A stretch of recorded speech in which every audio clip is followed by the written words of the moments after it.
G'day, I'm Greg with the HTTV series on health-based building. We're here in Portland, Oregon to interview with Matt Prindle and Scott Sutton on building their tiny house. Let's go meet some of these people that we work with. Why not, huh? Imagine a world we could live in. These seeds in the minds of our children. Plant these trees and grow a solution. Hemp can save the world.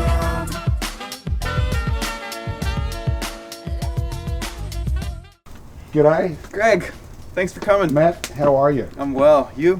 I'm terrific now that I'm here talking to you for the first time. I've come from New Zealand to get involved in the hemp building and really give it some oomph over here in the United States and Canada. And I've been watching your videos on YouTube, building your tiny house with my other mate here, Scott. So I just had to come over and meet you. 14-hour flight from New Zealand just to come check out a tiny house. No, that's just to LA, mate. Just to LA and then up here. Well, thanks for making the trip. Yeah. I think you, Scott, had found you initially, and years ago now. Through some of your work, definitely is what helped us move forward with the hemp tiny house. So thank you. Well, tell us about your house, mate. I came to Scott with rough plans on a tiny house that I wanted, inspired from coming back from some traveling, and wanted a place where I could come and go freely without needing to get rid of a lot of stuff each time I came and went. So tiny house it was. And then Scott actually built his studio out of the material we're using, Hempcrete.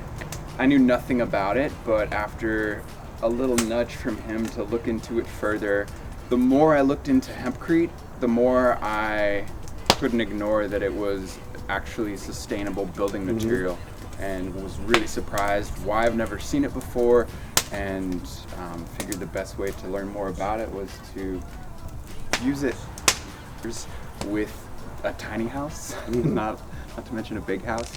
But I wouldn't let that discourage anyone who's interested in doing something similar, because it has really just been one decision after another that has led us to choose each of these materials.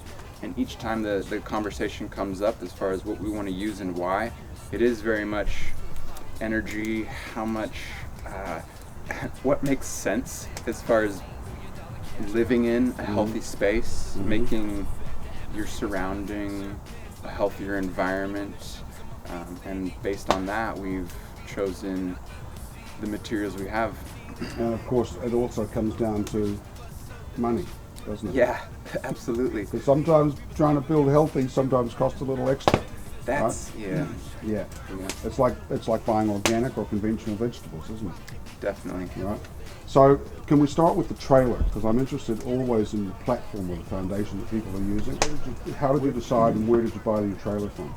Yeah, well, starting on Craigslist, found some pretty affordable trailers, but like you said, there's that line of should I just kind of go the cheap route? But fortunately, there's a lot of great stories out there, horror stories of people buying cheap trailers and their whole tiny house collapsing because their trailer wasn't built well. So I bought a brand new trailer. That was something that I didn't really put too much of a budget on, because I wanted the foundation of the house to be legit. Perfect.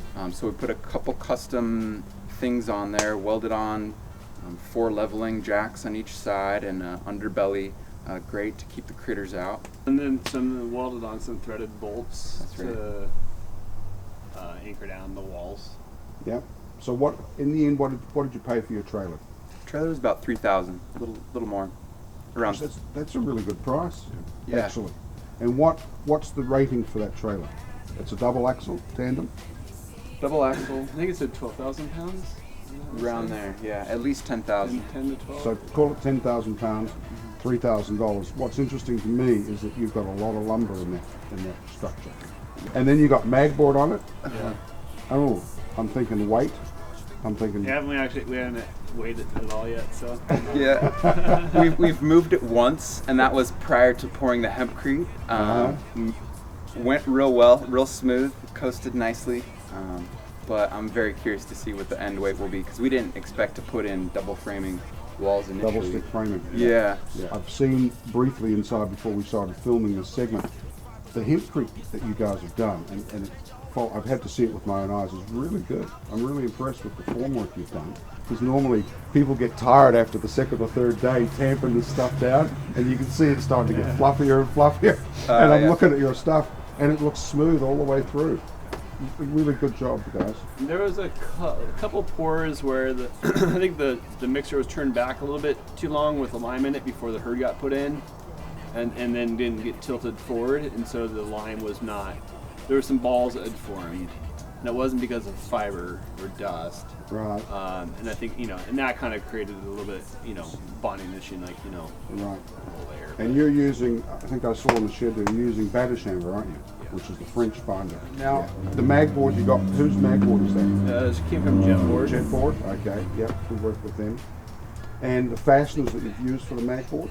Those are the Timberlock, but not the hex head. They're more of a star head with The Phillips head? it's more of a star, but it has a bigger, round kind of. It almost acts as like a washer rather than. Because it's got a flatter head on it, so it sits proud of the magboard. Yeah. What thickness of magboard are you using there? Half inch, so 12 mil? Yeah. Okay. Cool. Well, I'll tell you what, guys. Let's go take a look in your house, can we? Cool. This is really exciting. Yeah.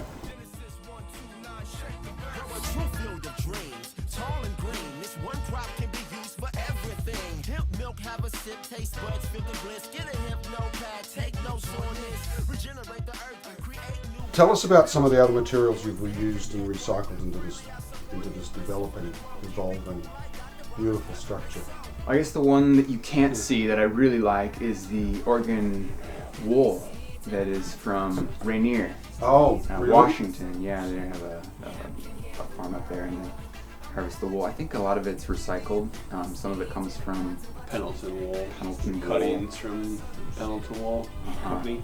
Yeah, so we just got boxes of just loose wool and we just shoved it in. Some of it's red, some of it's purple, some of it's yellow, some of it's natural color. Yeah. So it's all loose, like it's like a blow-in form, right? And you put it in the ceiling. Stuff that in the ceiling and also the floor. On the floor. Okay. What sort of R value are you getting up there? I think that is. This would be like R4, like over R4 per inch. I think so. Because it's pretty good. And the thing about wool is that it will absorb 50% of its own weight and moisture and still breathe it out again. So it's hygroscopic, just like hemp. I mean, I know this stuff because I come from New Zealand where we've got 60 million of these things running around. So we use a lot of wool. And it also helps to keep the weight down. It's also cost effective, right? So there's a lot of labor, and it's as you guys have found out, it's labor intensive putting hemp in the walls. Yeah. But I've found from an economical perspective, it's the best bang for the buck because you're getting the thermal mass and thermal conductivity in the walls, and you want the R value higher in the ceiling, right? So we can get a higher R value for less money and less labor by using another natural material, and wool is as natural as it gets, right? Yeah. One thing I couldn't find is someone who's used it 10 years ago. How does it do over time? There's no slump. No slump. In the wall, there's no slump. There's no compression in the roof either, in the ceiling. So as it is, as you put it in, it's going to stay there. It'll stay there for 50 years. Huh. Nice. Right? And it won't burn. I'm going to sleep that much better now. You get the wool Hey, bed. how long did it take you guys to cast the walls? I noticed in your video you kind of went very, very quickly for day 2 and 3, which was great because you don't want to watch the grass grow, right? But how long did it take you to do these walls? We had the mixer for like a week, but we ended up taking a break. Yeah. For like a day or something. Anyways, yeah, it was. There was a kind of it would have gone quicker. Had all the forms had the structure been square, and a variety of things, and the forms could have just gone up really quick and easy. But kind of had to create the forms as we were going. So we had the mixer for about a week, but I think also just probably like 4 days. But it was really most part just the two of us till the last day. The last day we had a couple extra friends help out, but other than that, just Scott and I. Really? Both just kind of very cool. Problem solving and tamping it down. Renting the mixer definitely moved things along because we had to return it and getting charged each day. So you That's just motivation. let's go. Let's go. It's all about the money at the end of the day.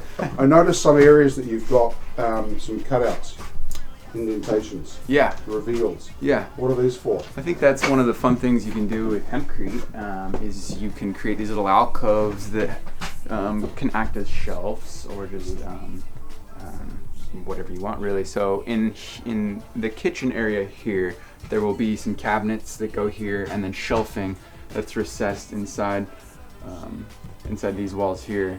And so that's what that is. Obviously you lose that much insulation, but it's worth it. Well, you're going to put a cabinet in there, Right. So you have an air cavity with the. which is going to have an air cavity, right? So you're going to gain a little bit of insulation by doing that anyway, Sure. right? And all So the spices. how thick are these walls rice. again? The Hempcrete itself is 8.5 inches 8.5. with another half inch. So you're down with that 3.5 stud, you're down about 5 inches of hemp there on the outside, is that right? Yeah. Okay. I notice you've used wooden diagonal cross bracing. Yeah, there's a diagonal that runs essentially through here as well on both sides. Both sides. And trying to give it more shear. And so technically there's 1.5 inches in between the double 2x4 framing. There's 1.5 inches, enough for another 2x4 turn sideways to run. Okay. I mean, this is braced up nicely. And then you've got the mag board on the outside as well. Yeah. So Matt, thank you so much for having us over here to interview you on your hemp house, your tiny hemp house. It's been really cool working with you on this particular episode.